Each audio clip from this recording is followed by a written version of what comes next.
জন্মসূত্রে এপারের সঙ্গে কোনো সম্পর্কই নেই, অথচ ওপারের নাগরিকদের জন্য ভুরি ভুরি বার্থ সার্টিফিকেট ইস্যু হয়ে গেছে। সেই জাল বার্থ সার্টিফিকেটের এপি সেন্টার কোথায় জানেন? বারাসাত। তদন্তে চাঞ্চল্যকর তথ্য এলো এবার পুলিশের হাতে। জাল বার্থ সার্টিফিকেটেই বাংলাদেশিদের পকেটে ঢুকছে দেদার ভারতীয় পাসপোর্ট।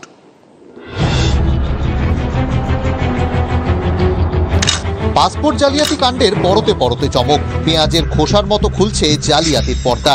তদন্তে নেমে বিভিন্ন জায়গা থেকে বেশ কিছু voter card, birth certificate, school certificate, admit card উদ্ধার করে পুলিশ। সেগুলো সঠিক কিনা যাচাই করে দেখতে গিয়ে তদন্তকারীরা হতবাক। উদ্ধার হওয়া সব পরিচয়পত্রই নাকি জাল। পাসপোর্টের জন্য আবেদন করলে প্রথমেই লাগে বার্থ সার্টিফিকেট, অথচ সেখানেই ঘুঘুর বাসা। লালবাজার সূত্রে খবর, এখনো পর্যন্ত যত জাল বার্থ সার্টিফিকেট উদ্ধার হয়েছে তার মধ্যে বেশিরভাগই বারাসাতের কদম্বগাছি গ্রাম পঞ্চায়েত, গঙ্গাধরপুর, বসিরহাট এবং বারাসাত মিউনিসিপ্যালিটি থেকে ইস্যু করা। এর মধ্যে কদম্বগাছি গ্রাম পঞ্চায়েত থেকে ইস্যু হওয়া বার্থ সার্টিফিকেটের সংখ্যা সব থেকে বেশি।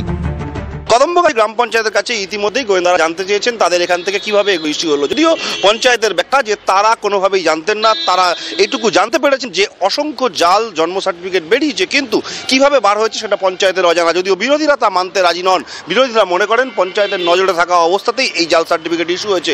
আমাদের 9টা মতন প্রথমে এসেছিল, সেখানে যাদের নাম আছে, এমন কিছু নাম আছে যেগুলো আমাদের পঞ্চায়েতের মধ্যেই এত টার্মসের মধ্যে কোনো প্রধানের নেই।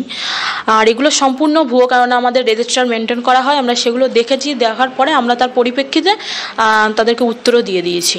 এগুলো আমাদের পঞ্চায়েতে এরকম কোনো বার্থ সার্টিফিকেট করাই হয়নি। এগুলো পুরো সম্পূর্ণ ভুয়ো, যারা করছে খুবই অন্যায় করছে। এটা শুধু জাল বার্থ সার্টিফিকেট নয়, বাংলাদেশিদের পাসপোর্ট তৈরির জন্য ওয়েস্ট বেঙ্গল বোর্ডের ভুয়ো স্কুল সার্টিফিকেট এবং অ্যাডমিট কার্ডও ব্যবহার করা হয়েছে বলে সূত্রের খবর।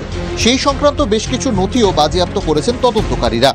যেটা পুলিশ সূত্রে জানা যাচ্ছে যে ইতিমধ্যেই সংশ্লিষ্ট কর্তৃপক্ষের তরফ থেকে যেটা জানানো হয়েছে যে ওই সমস্ত উদ্ধার হওয়া বার্থ সার্টিফিকেট কিংবা ওয়েস্ট বেঙ্গল বোর্ডের যে মার্কশিট বা অ্যাডমিট কার্ড সব কিছুই কিন্তু ভুয়ো।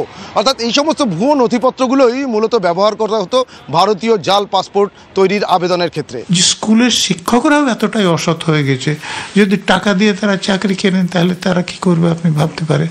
প্রশাসনের উপরের দিকে দুর্নীতি থাকার ফলে এই যে সন্ত্রাসবাদী বলুন আর জঙ্গি বলুন আর নাশকতাকারী বলুন, তাদের কাজ করতে সুবিধা হচ্ছে। এদের কাজ থেকে উৎখাত করতে হলে উপরের দিকে একটু সৎ অফিসারদের বসা। এইসব নিয়ে শাসক বা বিরোধী দুপক্ষের প্রতিক্রিয়ায় নতুনত্ব কিছু নেই। বিরোধীরা শাসককে নিশানা করে আর শাসক গা থেকে জল ঝাড়ার চেষ্টা করে। সূত্রের খবর, বাংলাদেশি নাগরিকদের নামে বেশ কিছু ব্যাংকের পাসবুকও উদ্ধার হয়েছে তল্লাশিতে। উদ্ধার হওয়া ব্যাংক পাসবুক সঠিক কিনা সে বিষয়ে সংশ্লিষ্ট ব্যাংক কর্তৃপক্ষের কাছে চিঠি পাঠিয়ে সত্যতা জানতে চান তদন্তকারীরা। পুলিশ সূত্রে খবর, সব নথি ভুয়ো বলেই জানানো হয়েছে। পাসপোর্টের ক্ষেত্রে পুলিশ ভেরিফিকেশন নিয়ে ইতিমধ্যেই আদালতের ভৎসনার মুখে পড়তে হয়েছে রাজ্য সরকারকে। এখন প্রশ্ন হচ্ছে, স্তরে স্তরে জালিয়াতি রুখতে কি ব্যবস্থা নেবে রাজ্য, নাকি দুদিন পর সবকিছু ধামাচাপা পড়ে যাবে? সুকান্ত ও পিকুর সঙ্গে সুপ্রিয় গুহ ও দীপঙ্কর দাসের রিপোর্ট, TV9 বাংলা।